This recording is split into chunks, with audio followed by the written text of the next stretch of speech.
on DC News Now at 4. He served with honor. Just really a down-to-earth, kind person. Tributes pouring in for former President Jimmy Carter as we honor his life and legacy and the impact he had in our area. Takes Washington into the playoffs. Plus, the Washington Commanders with a big win, heading to the playoffs for the first time in 4 years. How fans are reacting to their win against the Atlanta Falcons. After a sunny and warm final Monday of 2024, more rain is on the way before the end of the year. We'll let you know when things will start to turn soft. You're watching the station covering all of the DMV. This is DC News Now. And thank you for joining us for DC News Now at 4. I'm Mark Hall. And good afternoon. I'm Annalisa Gale. Well, people across the nation right now, they continue to honor the life and legacy of the 39th President of the United States. Jimmy Carter died peacefully in his Georgia home yesterday. He was 100 years old, and right now, the White House Historical Association is welcoming members of the public to pay their respects to the late president. A condolence book is now available for people to sign at the People's House in the 1700 block of Pennsylvania Avenue there. Yeah, this is a live look at the White House, which announced the National Day of Mourning for Carter for the next 30 days. Flags will fly at half-staff at federal buildings and many government facilities in Carter's memory. DC News Now's Liberty Simmons joining us live now from the People's House with the latest. Liberty, how's it going? Annalisa and Mark, hundreds of people have been coming by the People's House Museum experience here behind me. You may be able to see through the window the condolence book where they have been leaving behind written messages for the 39th President of the United States. We just, thanked him for his years of service and the things he did after. They're really just the dedication to the country. Crowds lined up to sign a book of condolence for late President Jimmy Carter, who passed away Sunday at the age of 100 years old. Our first president to reach the age of 100 years old, and 44 years since he left the presidency, and has accomplished so much in that time. Many remember his presidency marked by brokering a Mideast peace deal between Egypt and Israel, the end of the Vietnam War, Cold War pressures, and turbulent oil markets. I actually remember being in a gas line, so being in a line to get gasoline when I was little. They remembered his decades of work promoting peace, human rights, and building homes for Habitat for Humanity. I left a message about his diplomacy and his hope for mankind. Others also remember the 39th president for his service in the U.S. Navy and beyond. I think his legacy will be one of service.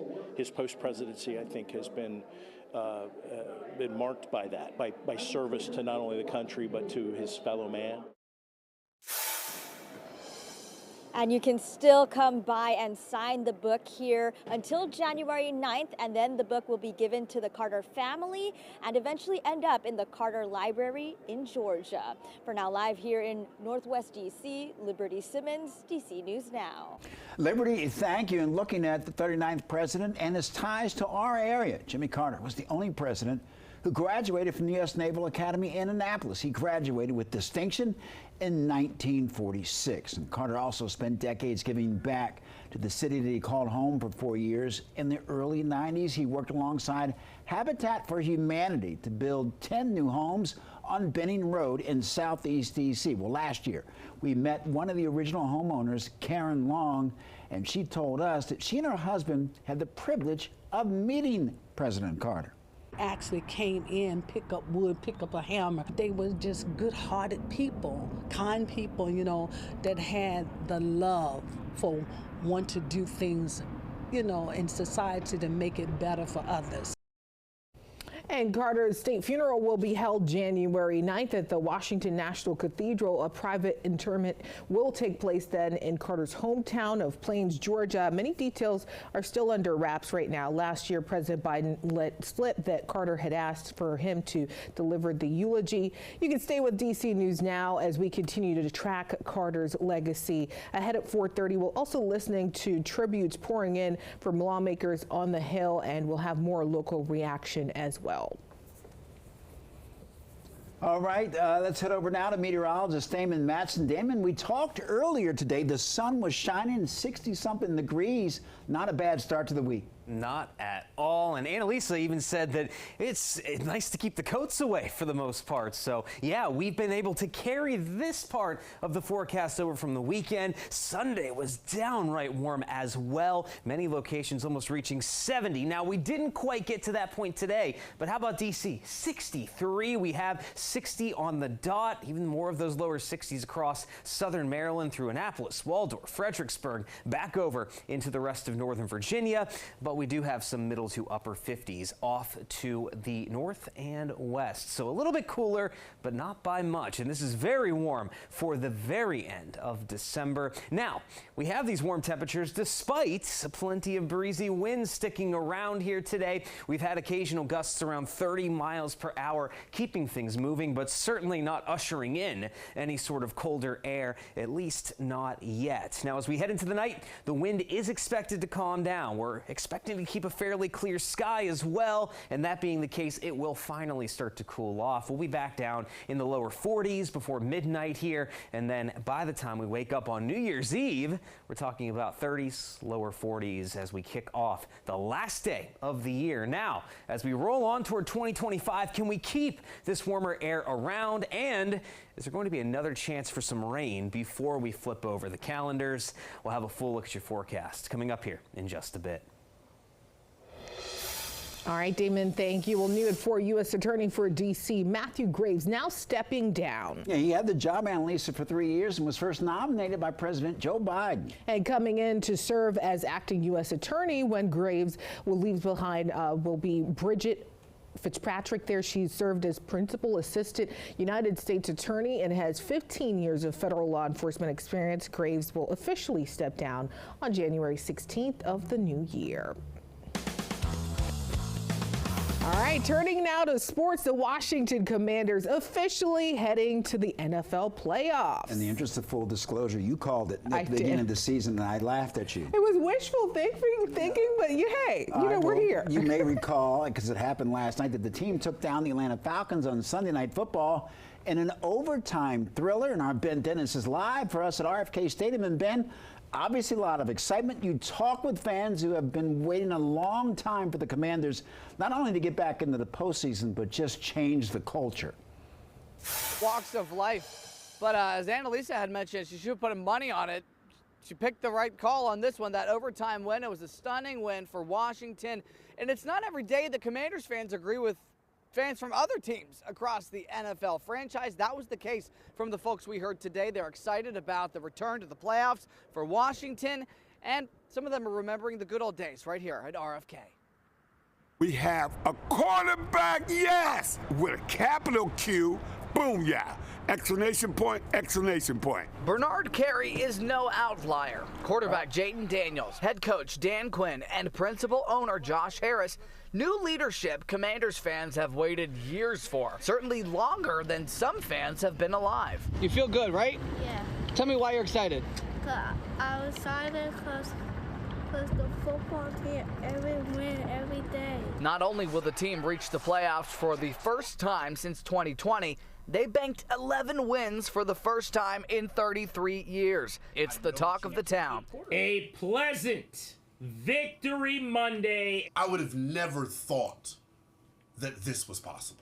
Jasmine Morgan supports her hometown Detroit Lions, but she's not shy about supporting the Commanders. Like you, like us, Detroit, we've been the underdogs for so long, but we're so excited to see you guys. To be honest with you, I'm a Denver Bronco fan. Lee Keels is born and bred in D.C. And they move back home, I am coming back home. Yeah, you want them back at RFK as well? Yes, that's where I want them at. That's Washington. Ain't nothing Washington about Maryland or Virginia. Nonetheless, the Commonwealth and Maryland will have a chance to compete with D.C. for a new stadium. But right now, fans are optimistic about the future, putting aside the past. And I've been in misery, okay? I end up once burning all my paraphernalia. My wife thought I needed counseling. She said, "You didn't play a second of the game, honey." But it's so emotional. I can't believe it. This is everything I dreamed of. As for where the Commanders will play for the first round of playoffs, that depends on next week's results across the NFL franchise. It could be LA, Tampa, or Philadelphia.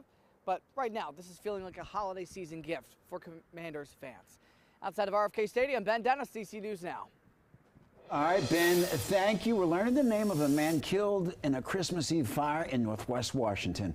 Firefighters have identified him as 73-year-old Lawrence Rich. They say that he died after being pulled from a building on Ogden Street in Columbia Heights. Investigators ruled the fire accidental from debris in a fireplace. Meantime, in Maryland, new this afternoon, the Montgomery County man who died in police custody on Christmas Eve has now been identified. According to the Maryland Attorney General, Gaithersburg police officers saw Marvin Salamanca Garcia lying on the ground covered in blood and acting erratic outside an apartment on North Summit Avenue. Officers then say he stood up and then walked away, so they held him down while they waited for fire and EMS. Now, during that time, the AG's office says Garcia became unconscious. Officers then rendered emergency aid, but he was pronounced dead in the hospital. According to the AG's office, a total of 7 officers were on the scene for that night. Body-worn video now is generally made public sometime within 20 days. Good news for some Metro riders on the blue, orange, and silver lines. Construction work that impacted trains in downtown D.C. is over. WMATA wrapped everything up a day ahead of schedule. The agency also says that they started more than $450,000 under. They stayed $450,000 under budget. Crews replaced 2,400 feet of track, deep cleaned stations, and more. Now Metro will be free of any track work heading into New Year's Eve. And remember, Metro fares are free tomorrow from 8 p.m. until in the morning, early morning hours, and there will 2 a.m. And there will also be 24/7 bus service available on 14 routes. Also, a reminder that tomorrow is the last day that circulator buses will run in the district. Metro is stepping in temporarily to pick up certain routes there. DDOT is also working with Capital Bike Share to help to accommodate those riders. You can read more about the changes right now on our website, dcnewsnow.com. And a heads up, drivers in D.C. will soon be banned from turning right on red. The new law takes effect in the new year. For example, if a sign specifies that turning right on red is allowed, that then will be allowed there as well.